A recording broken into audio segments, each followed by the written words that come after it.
আমারই ছেলে, সে করেছে ধান আর আমি করেছি ফুটবল। এতে করে আমি আমার ছেলের সাথে কথা বলতে লজ্জা পাচ্ছি, আমার চাচার সাথে আমার ভাইটা কথা বলতে লজ্জা পাচ্ছে, একটা ভয় কাজ করছে, ভীতি কাজ করছে। এই বিষয়টা তৈরি হয়েছে আমাদের কিছু পূর্বের সিদ্ধান্তের ভুলের কারণে। আমরা আজকে যে সম্প্রীতির একটা সভার আয়োজন করেছে, এটা অত্যন্ত একটা মহতী অনুষ্ঠান। প্রতীক বরাদ্দর আগেই সবাইকে নিয়ে আপনি যদি বসতে পারতেন, তাহলে আজকের যে বিভেদটা তৈরি হয়েছে এই যে সাধারণ জনগণের মধ্যে, সাধারণ ভোটারদের মধ্যে, এই বিভেদটা কিন্তু হতো না। আজকের এই মিটিংটা করার প্রয়োজন ছিল না। প্রয়োজন ছিল যদি আমরা এক মতে থাকতে পারতাম, হতে পারতো যে মহিউদ্দিন ভাইকে আমরা সেখানে ধানের শীষের প্রতীক নিয়ে আসার ব্যবস্থা করতে পারতাম। আজকে যেটা নাকি রতন ভাই পেয়েছে সেটা মহিউদ্দিন পায় তো যোগ্য, সে কি যোগ্য না? যে কোনো কারণেই হোক হয়তো সে পায় নাই। আমাদের মধ্যে মানে যে একাত্মতা, আমাদের মধ্যে ইউনিটি, সেটার যথেষ্ট অভাব আছে। আমাকে একটু ফিরে যেতে হবে পূর্বে। এখানে আমাদের মহিউদ্দিন আছে, আমাদের বুরজাহান আছে, তুষার আছে, আমাদের কি বলে সিরাজ পাঠান আছে, এখানে যারাই আছে প্রত্যেকটা ব্যক্তিকে নিয়ে আমি 5ই আগস্ট পিটিআই স্কুলের মাঠে 5ই আগস্ট রাতে বসেছিলাম। আমি একটা কথা বলেছিলাম যে উত্তর ইসলামপুর, দক্ষিণ ইসলামপুর, এই দুইটা হচ্ছে মুন্সিগঞ্জে বিএনপির ঘাঁটি। কিন্তু এটা আমরা প্রমাণ করতে ব্যর্থ হয়েছি, এবারে প্রমাণ করতে ব্যর্থ হয়েছি। এটা যদি ঘাঁটি মনে করে থাকি, তাহলে আমাদের কেন আরেকজনের দ্বারস্থ হতে হবে? আমার কেন আরেকজনের কাছে যেতে হবে? যে কেউ ফুটবল করতে পারে, যে কেউ ধানের শীষ করতে পারে, যে কেউ লাঙ্গল করতে পারে, করতেই পারে, সে প্রকাশ্যেই করতে পারে, তাই না? এখন দেখার বিষয় হলো যে সে কি আমার সমাজের জন্য ক্ষতিকারক কিনা। যদি সে ফুটবল করেও থাকে, সে যদি ধানের শীষ করেও থাকে, সে সমাজের জন্য কতটুকু ক্ষতিকারক। আমাদের ব্যক্তিদের মধ্যে কিছু কিছু জায়গায় কিছু কিছু আচরণ একটু লক্ষণীয় ছিল। তাদের আচরণটা এত অতিরিক্ত মাত্রায় মানে প্রভাব বিস্তার করেছে যে কারো কারো ভিতরে শঙ্কা তৈরি হয়েছে যে যদি ফুটবল পাস করে তাহলে আমার বা আমাদের সমস্যা হতে পারে। আবার কারো কারোর মধ্যে শঙ্কা তৈরি হয়েছে যদি ধানের শীষ পাস করে তাহলে আমাদের মধ্যে শঙ্কা তৈরি হতে পারে। এই শঙ্কাটা তৈরি হতো না যদি আমরা সবাই একসাথে একটা ডিসিশনে থাকতে পারতাম যে হ্যাঁ ঠিক আছে, আমরা উত্তর ইসলামপুর, দক্ষিণ ইসলামপুর আমরা একটা জায়গায় থাকবো। কিন্তু সেই সিদ্ধান্তটা আপনাদের সিনিয়র নেতৃবৃন্দের পক্ষ থেকে আসতে হবে। সেই প্ল্যাটফর্মটা আমরা তৈরি করতে পারিনি। এটাকে আপনারা স্বীকার করেন? সেটা আমরা করতে পারি নাই বিধায় আজকে মুরব্বীদের মাঝে একটা দ্বিধাদ্বন্দ্ব তৈরি হয়েছে। আমাদের যে ভবিষ্যৎ প্রজন্ম যারা ইয়াং জেনারেশন, তাদের মধ্যে একটা দ্বিধাদ্বন্দ্ব তৈরি হয়েছে। এখন দেখা যাচ্ছে আমারই চাচা, আমারই ছেলে, সে করেছে ধান আর আমি করেছি ফুটবল। এতে করে আমি আমার ছেলের সাথে কথা বলতে লজ্জা পাচ্ছি, আমার চাচার সাথে আমার ভাইটা কথা বলতে লজ্জা পাচ্ছে, একটা ভয় কাজ করছে, ভীতি কাজ করছে। এই বিষয়টা তৈরি হয়েছে আমাদের কিছু পূর্বের সিদ্ধান্তের ভুলের কারণে। আমরা আজকে যে সম্প্রীতির একটা সভার আয়োজন করেছে, এটা অত্যন্ত একটা মহতী অনুষ্ঠান। এটাকে আমরা মনে করে থাকি যে এই যে আমাদের মধ্যে সচেতনতা তৈরি হয়েছে, এই সচেতনতা, এটাকে যদি আমরা ভবিষ্যতে কাজে লাগাই, তাহলে আমাদের মধ্য থেকে কেউ কেউ বলে গেল যে কিশোর গ্যাং।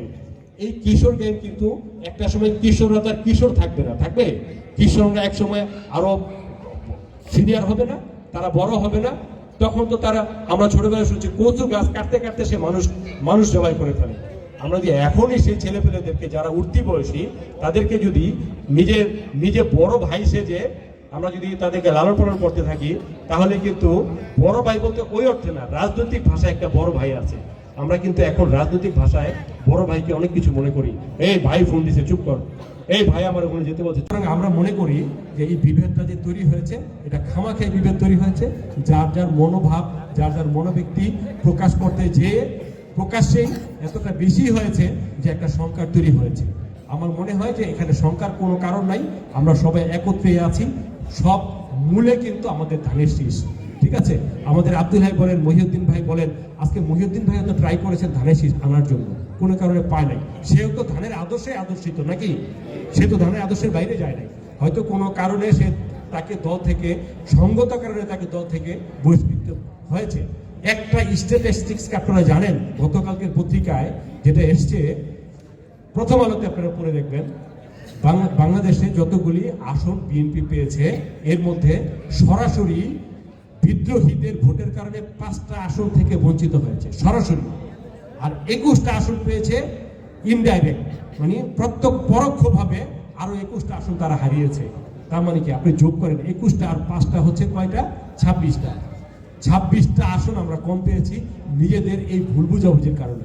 এরপরেও আলহামদুলিল্লাহ ধানের শীষ সরকার গঠন করেছে। আমরা দোয়া করব যে আমাদের যে সম্মানিত মাননীয় প্রধানমন্ত্রী হয়েছেন তারেক রহমান, উনি যে বক্তব্যগুলো দিয়েছেন সেগুলি যাতে উনি পালন করেন। এখন ফুটবল ধানের শীষ আমরা সবাই করেছি, তাই আমরা এই আয়োজনটা করেছি, এই মিলন মেলাটা করেছি আমরা আমাদের ভিতরে যাতে পরিষ্কার হয়ে যায়, আমরা সবাই ভাই ভাই। মূল উদ্দেশ্য তো এইটাই আপনাদের সবাই।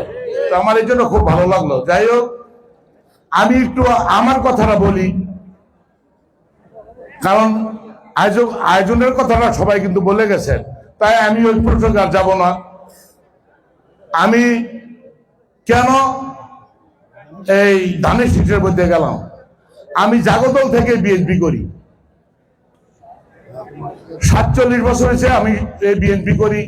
আর 47 বছর যাবৎ আব্দুল্লাহ সাহেব মহিউদ্দিন সাহেবের লাগে আমি উঠা বসা করতেছি। আব্দুল্লাহ সাহেব আমাকে অনেক স্নেহ করত, ইভেন কি আমার শহর বিএনপি সাধারণ সম্পাদক 22 বছর পর্যন্ত আমার রেখেছিল। তাকে আমি একবার বলেছিলাম, হাই ভাই আমাকে এই সেক্রেটারিতে একটু বদলাই দেন, আমার একটু চেঞ্জ করে দেন। সে বলছিল যে না, যখন সময় হইব আমি তোকে চেঞ্জ করব। কিন্তু আমি এমন একটা লোক দেখি না শহরটা যে কন্ট্রোল করে রাখতে পারবো, তাই আমার কাছে তোর ভালো লাগে, এই জন্য তোর আমি এখানে রেখেছি। যাই হোক, তারপরেও আমি কেন এত কিছুর পরও কেন আমি মহিউদ্দিন সাহেবের আব্দুল্লাহ সাহেবের থেকে ছেড়ে আসলাম। আমি 21 তারিখ পর্যন্ত অপেক্ষায় ছিলাম। মহিউদ্দিন আমাদেরকে বলছে যে আমরা ধানের শীষ দিয়ে আসবো, ধানের শীষ দিয়ে আসবো, এই অপেক্ষা আমরা করেছিলাম। 21 তারিখের পরে দেখলাম যে সে ডিক্লেয়ার হয়ে গেল, মহিউদ্দিন সাহেব ফুটবল পাইল, আর রতন সাহেবের ধানের শীষ তো জমাই দিছে নমিনেশন ওই মার্কা লেখা। তখন আমরা আর পারলাম না, এই জন্য আমি এই রতন সাহেব আমার বাসায় এলো। মহিউদ্দিন সাহেব জানছে যে রতন সাহেব তোমার বাসায় গেছে, কিছু বলছে? আমি হ্যাঁ বলছে। কি বলছে? আমার আগামীকাল এই তার মিছিলে আমার অংশগ্রহণ করার জন্য বলছে। তুমি যাবা? আমি চিন্তা ভাবনা করতেছি।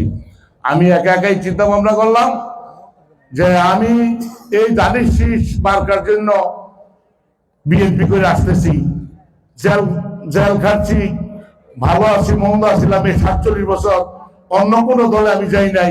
আমাদের মাঝে অনেকেই অনেক দল চেঞ্জ করে এসেছে, কিন্তু আমি কোনোদিন কোনো দল বদলাই নাই। কারণ আমার বিবেককে আমি প্রশ্ন করলাম যে আমি এখন কি করতে পারি। আমি আধা ঘন্টা বিমিশ্রিত হয়ে গেছিলাম। তারপরে আমি চিন্তা করলাম যে না, ধানের শীষের বাইরে গেলে আমার মির্জাফরি হবে। আমার বিবেকে এটা আমাকে বললাম। তখন আমি এই মিছিলের প্রথম বক্তৃতার দিকে আমি বলছিলাম যে আমি মরণের আগ পর্যন্ত আব্দুল্লাহ মহিউদ্দিন সাহেবকে শ্রদ্ধা করে যাব, ভালোবেসে যাব, কিন্তু আমি ধানের শীষের বাইরে আমি যেতে পারবো না। আসলে আমরা রাজনীতিতে কিছু পরিবর্তন ঘটাতে চাই। সেটা হচ্ছে নির্বাচন শেষ হওয়ার পরেই যে একটা পরিস্থিতির উদ্ভব হয়, কে কোন দল করেছে, কে কোন প্রার্থীর পক্ষে কাজ করেছে, এগুলি নিয়ে দ্বন্দ্ব চলে। কিন্তু আমরা যারা সমাজের শান্তি শৃঙ্খলার পক্ষে কাজ করি, আমরা চাচ্ছি একটা নতুন ধারার রাজনীতি চালু করতে। এজন্য আমরা আমাদের 7 নম্বর ওয়ার্ডের যারাই প্রতিপক্ষ ছিল এবং ধানের শীষ বলেন, ফুটবল বলেন, যে পক্ষের কাজ করেছে, আমরা সকলকে এক মঞ্চে একসাথে এনে আমরা একটা আহ্বান করেছি যেন আমাদের এই 7 নম্বর ওয়ার্ডে নির্বাচনকে কেন্দ্র করে যাতে কোনো নেতাকর্মীর মধ্যে কোনো দ্বন্দ্ব, ঝগড়া, মনোমালিন্য না হয়, সেটার জন্য আমরা একটি প্রতিবছর আয়োজন করেছি। এখানে প্রায় আমরা 800 নেতাকর্মী আমরা একত্রিত হয়ে দেশনেত্রী বেগম খালেদা জন্য দোয়া করেছি। 5 বারের এমপি জনাব আব্দুল্লাহ সাহেবের ওনার রোগ মুক্তি কামনা আমরা দোয়া করেছি। এবং যে নবনিযুক্ত আমাদের মুন্সিগঞ্জ 3 আসরে ধানের শীষের কান্ডারি জনতা জনাব কামরুজ্জামান রতন ভাই, উনি যে বিপুল ভোটে নির্বাচিত হয়েছেন, যে ম্যান্ডেট নিয়ে জনগণের সেবা করার উদ্দেশ্যে, সেই সেবা করার ক্ষমতা যাতে আল্লাহ তাকে দান করে এবং জনগণও যাতে তাকে পাশাপাশি থেকে সহযোগিতা করে এবং আমাদের সমাজের যত নোংরামি এগুলো যাতে ধূলিসাৎ হয়ে চলে যায়। সমাজ থেকে মাদক, আপনার কিশোর গ্যাং এবং দখল বাণিজ্য, মামলা বাণিজ্য এগুলি যাতে সব উৎখাত হয়ে একটি শান্তিময় সমাজ গঠনের উদ্দেশ্যেই আমরা গ্রামের সবাই আজকে একত্রিত হয়েছি। আজকে আমাদের উত্তর ইসলামপুরে এই যে মিলন মেলা, এই মিলন মেলা মাধ্যমে আমরা মুন্সিগঞ্জ 3 আসনের প্রত্যেকটা নাগরিককে একটাই বার্তা দিতে চাই, সেটা হচ্ছে আমরা সবাই মিলেমিশে থাকবো, কোনো ঝগড়াঝাটি মারামারি হানাহানিতে লিপ্ত হব না এবং সকলের ভাই ভাই হিসাবে কাঁধে কাঁধ মিলিয়ে চলবো। যাতে একসাথে থাকতে পারি, সমস্ত অবিরুদ্ধ কাজ যেন আমরা সবাই মিলে একসাথে এটি প্রতিরোধ করতে পারি। আমরা ধানের শীষকে ভালোবাসি, খালেদা জিয়াকে ভালোবাসি, তারেক রহমানকে ভালোবাসি। সেই সুবাদে সেই আশায় ও আকাঙ্ক্ষায় আমরা এ পর্যন্ত আসছি। ধান যখন রোপণ করেছি, ধান নিয়েই আমরা ঘরে উঠেছি। ফুটবল এবং ধান নিয়ে যে একটা বিবাদ ছিল গ্রামের মধ্যে, আল্লাহর রহমতে সেটা আশা করি নিষ্পত্তি হয়েছে। আয়োজনটা আমরা করেছি আমাদের মুন্সিগঞ্জ শহর 7 নং ওয়ার্ড চরকিশোরগঞ্জ উত্তর ইসলামপুর নয়াপাড়া নিয়ে এই 7 নং ওয়ার্ড আমরা একটা মিলন মেলা আয়োজন করেছি। কেউ হয়তো 12 তারিখে নির্বাচনে পূর্বে কেউ ফুটবল করছে, কেউ ধানের শীষ করছে, কেউ তো অন্য কোনো দল করেছে এবং অন্য জায়গায় ভোট দিয়েছে। যে যেখানে ভোট দিয়েছে আমরা 12 তারিখের পরে আমরা সবাই ভাই ভাই আমরা একটা মিলন মেলার আয়োজন করেছি। কেউ ফুটবল, কেউ ধানের শীষ, এটা আমরা দেখবো না, আমরা দেখবো সবাই আমরা ভাই ভাই। আমরা যারা বিএনপি অঙ্গ সংগঠন আছে সবাই আমি বলবো যে আমরা সবাই মিলেমিশে থাকি, আমরা কোনো সংঘাতে যাবো না। হয়েছি ধানের বকুন পেকে গেছে, আমরা ধান কেটে কামরুজ্জামান রতন বাইরে উপহার দিয়েছি। যারা রিক্সা করেছে, ফুটবল করেছে, তাদেরকে নিয়ে মিলেমিশে তারেক জিয়ার এই সুন্দর বাংলাদেশ গড়তে চাই।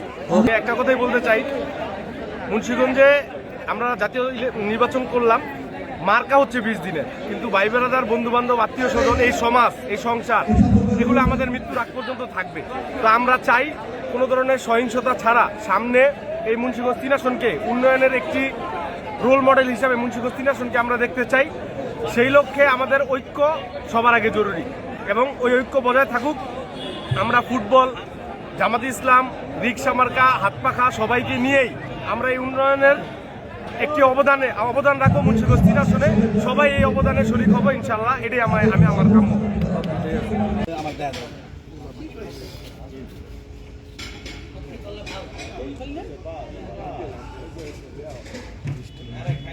বক্তব্য দিব না, আমি ছেড়ে দিচ্ছি।